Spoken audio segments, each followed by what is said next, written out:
Welcome back to the Public Housing Resident Organizing and Participation Toolkit Training Series. This training series is meant to walk public housing residents through how to organize and run a successful resident council so that you can improve your housing and community. We encourage you to participate in the entire training series. This training will walk you through the Tenant Participation Fund's tools. You may want to refer to the tools as we go along. You also should be sure to watch the two trainings on Guide 9, Tenant Participation Funds. If you have not yet participated in those trainings, you may want to do them before this training on the related tools. The toolkit provides 3 tools to manage your resident council's tenant participation funds: a sample resident council and PHA tenant participation funds agreement, A budget and work plan template for tenant participation funds. and a tenant participation funds decision support tool. Before going to the specifics, we'll share some key points that relate to Tenant Participation Funds tools. Tenant Participation Funds, or TP funds, allow resident councils to fulfill their goals. Resident councils have a responsibility to properly steward and use their funds. An agreement between the resident council and PHA related to TP funds, an MOU, spells out each party's roles and responsibilities and how they will work together. The sample budget and work plan supports resident councils in deciding on their goals and creating a budget and process to implement the goals.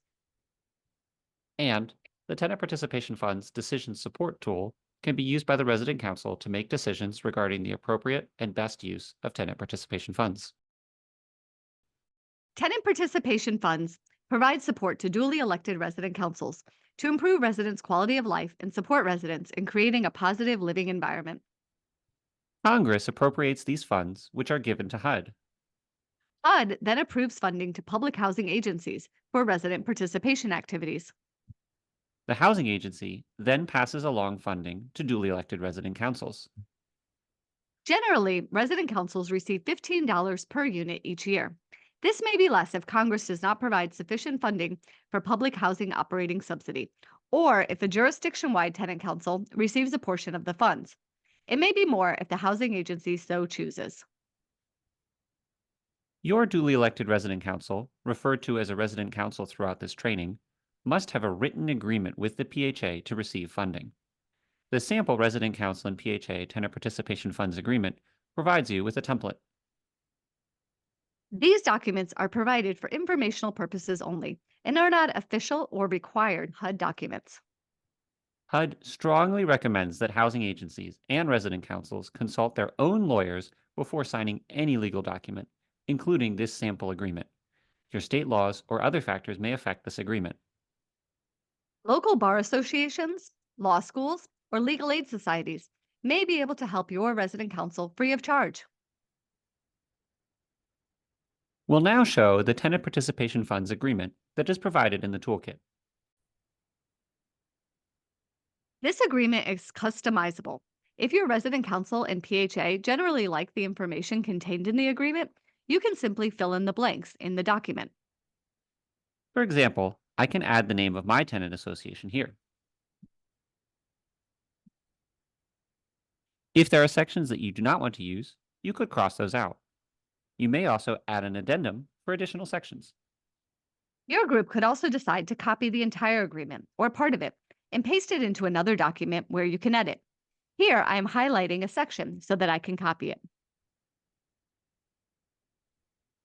These are the main sections of the sample agreement: resident council responsibilities, PHA responsibilities, training and travel, transfer of funds, misappropriation of funds, administrative disputes, termination of the agreement, and undispersed funds. in negotiating the terms, the PHA and resident council will need to come to agreements about how to handle tenant participation funds and issues that can come up. For example, you'll need to agree on what records the resident council will have to provide to the PHA for the audit. We have provided a list of common items. You can select the ones that the resident council and PHA agree would be useful and include any additional items. As you can see, I'm able to check off all of the options that my resident council will provide for the audit. To negotiate the agreement, first, as a resident council board, or committee discuss How much control would you like over tenant participation funds? what processes would work best related to tenant participation funds for your organization. Next, authorize a committee or a couple of people to negotiate on the resident council's behalf. Then, work cooperatively with the PHA to figure out tenant participation funds processes that work for both organizations. And finally, bring the proposed agreement back to the resident council or board for approval. Before continuing, let's do a quick knowledge check. To receive tenant participation funds, a resident council must have A written agreement with the PHA. B, a board of directors, C, elections at least once every 3 years. D, an annual budget. Or E, all of the above. We'll pause for a moment for you to consider your answer. If you need time to review the slides or guide, you can pause the webinar.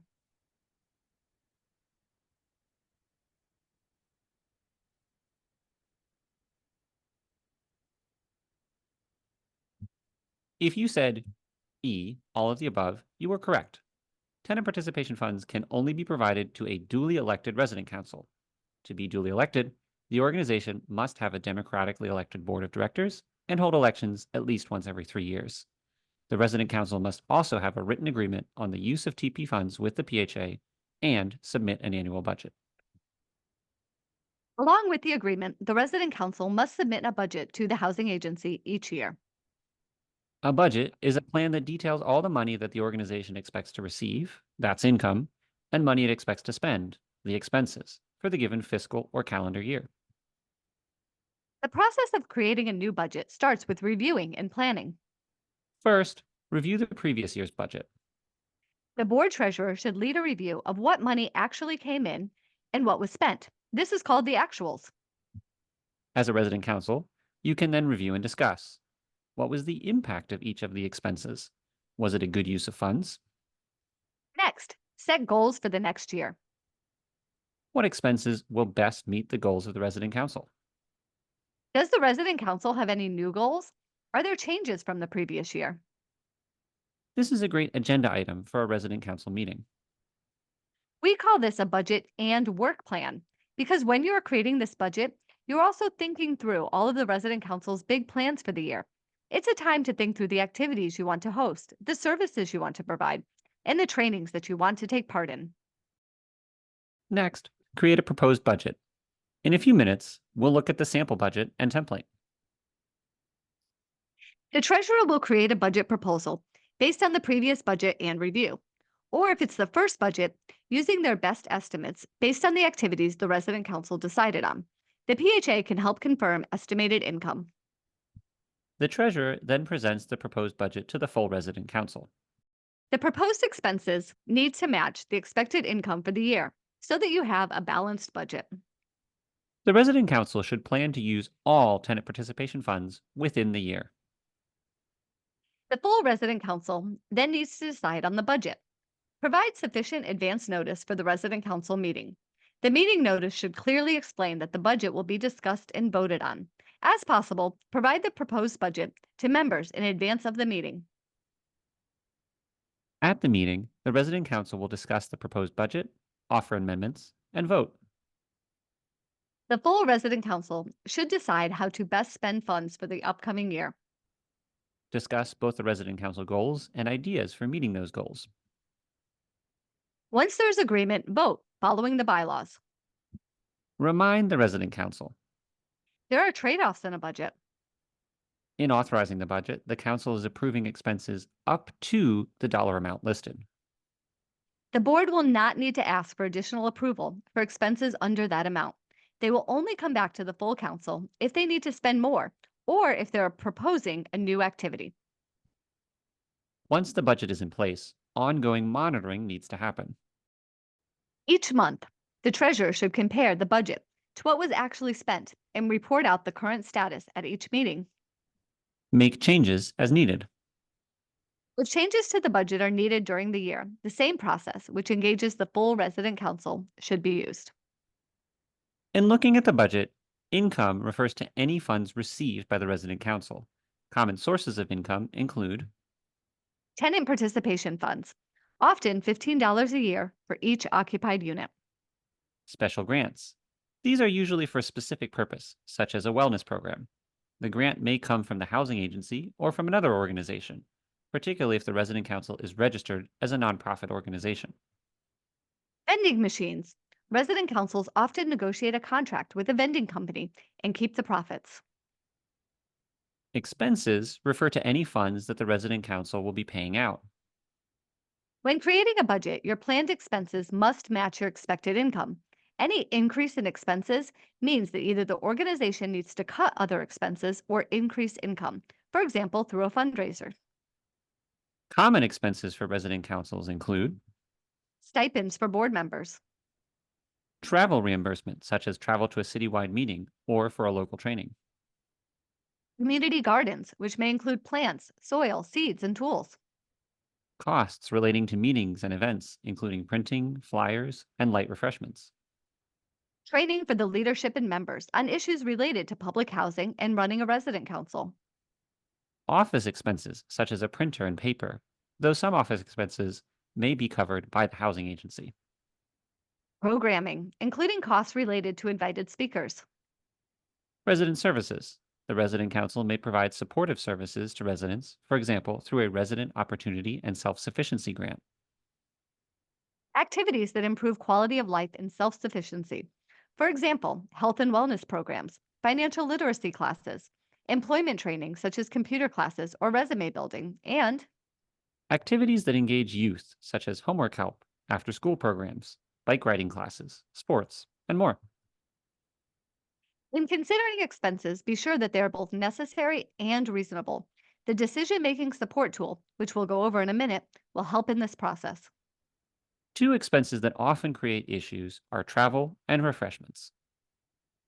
For travel, any expenses paid for with tenant participation funds need to be necessary for the resident council's operation and activities. Travel expenses must be based on actual costs. For example, bus or taxi fare, or the federal mileage rate, which the IRS puts out each year. For refreshments, think through if the food and drinks you want to provide are necessary and reasonable to support participation at the meeting or event. For example, some resident councils provide light snacks, granola bars, chips, and non alcoholic drinks during evening meetings to support participation, since the timing of the meeting might delay members' dinner time. When considering whether tenant participation funds may be used for food or related costs, you'll want to go through the questions in the decision making support tool, including Are nearby food options available? what is the time of day? And what is the potential impact on participation? If you determine food related expenses cannot be paid for with tenant participation funds, but would support residents' participation, consider providing food with other funds, such as funds from the vending machines. Let's do another knowledge check. True or false? In a budget, the income must always be more than the expenses. We'll pause for a moment for you to consider your answer.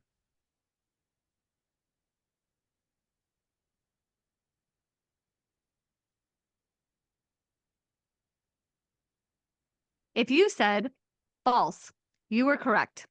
The anticipated income and expenses should be equal. That means you have a balanced budget. True or false? Board members cannot receive any compensation for their work. We'll pause for a moment for you to consider your answer.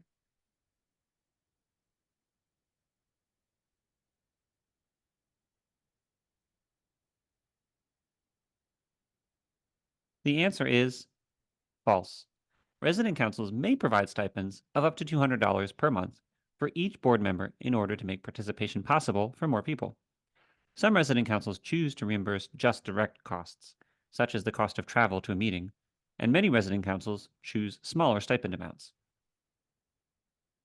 True or false? If your resident council would like to carry out an activity or cover an expense where tenant participation funds are not permitted, the resident council may use funds from other sources that do not have the same restrictions. We'll pause for a moment for you to consider your answer.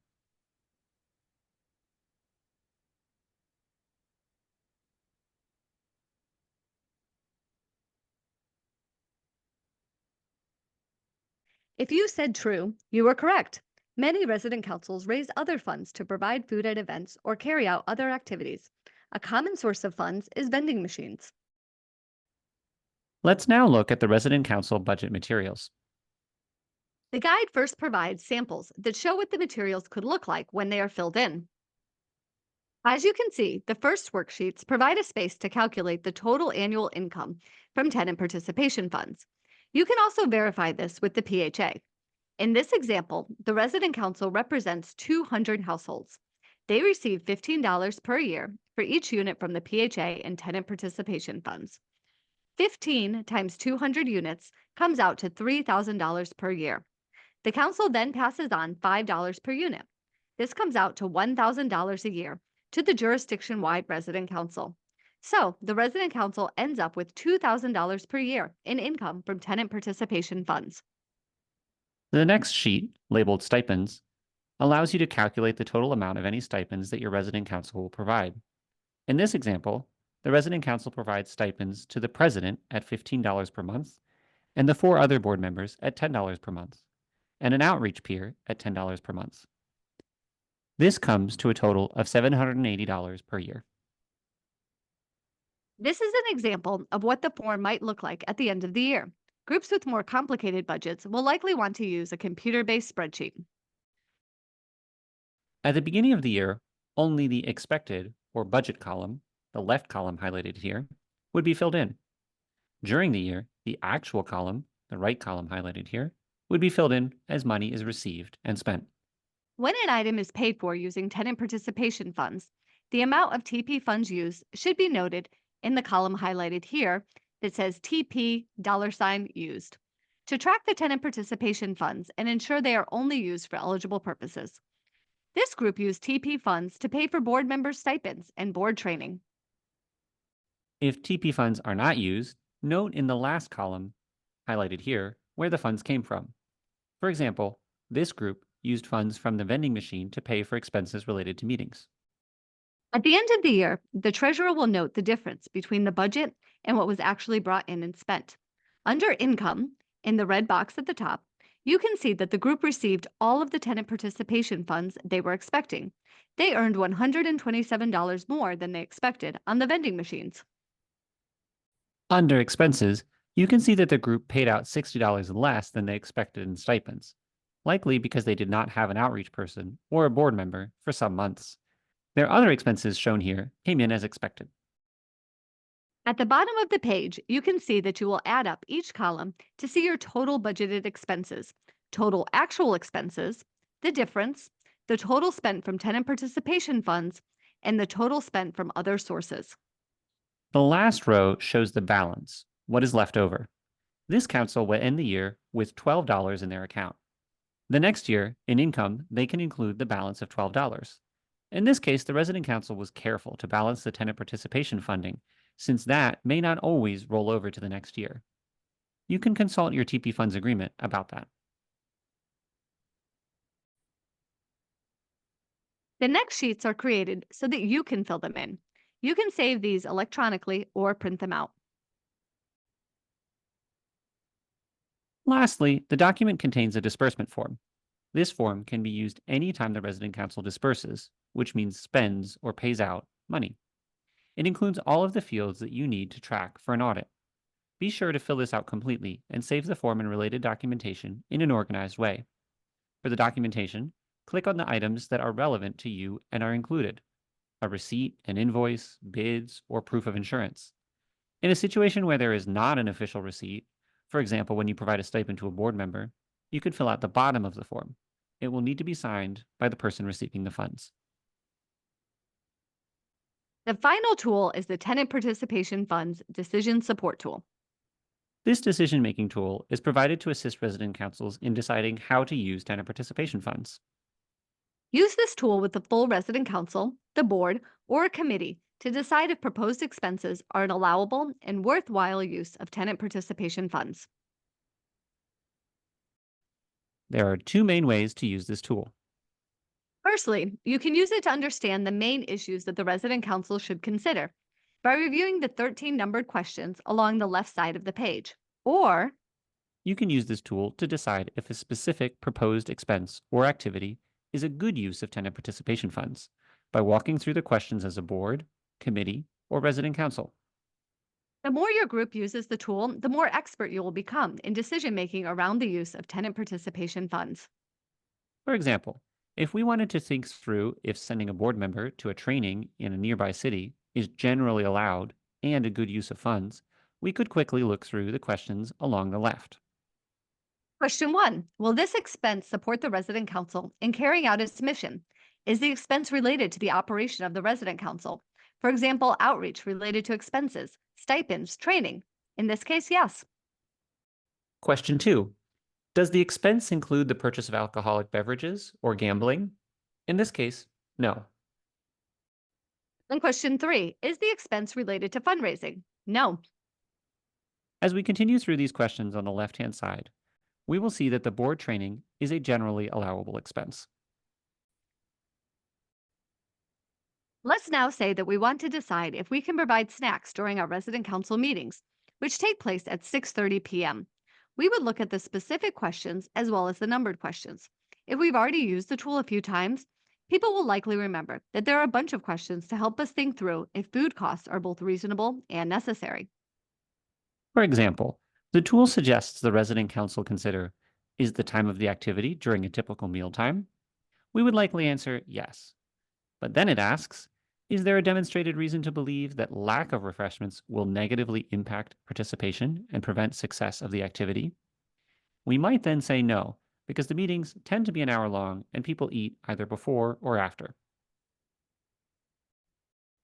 Once you have completed the tool, you should have a clear idea of whether the expense is reasonable and necessary, not allowed, or if you need more information. If you do have questions, you can look back at your tenant participation funds agreement and also consult the PHA.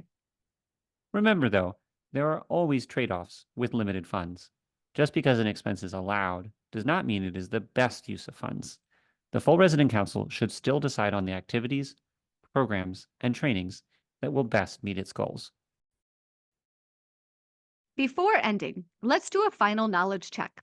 You may need to look at the Tenant Participation Fund's decision support tool to find the answer. In which of the following situations can a tenant participation funds be used to cover tickets, meals, lodging, rentals, and transportation? A. Amusement, theme parks, county fairs, etc., as long as it is for resident council board member bonding. B. Community building outings to events like movies or sports. C. Social activities with the purpose of group building. D. All of the above. Or E. None of the above. We'll pause for a moment for you to consider your answer and review the tool.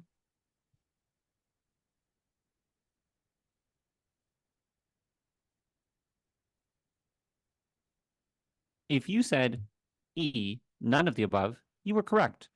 Tickets, meals, lodging, and rentals for amusement, diversions, and social activities are not permitted tenant participation funds expenses. Thank you for participating in this training. This training is part of the Public Housing Resident Organizing and Participation Toolkit. The full toolkit includes topical guides, customizable resident council documents and forms, tools related to tenant participation funds, and case studies of resident organizations around the country. The next training will be on creating a resident council and housing authority memorandum of understanding.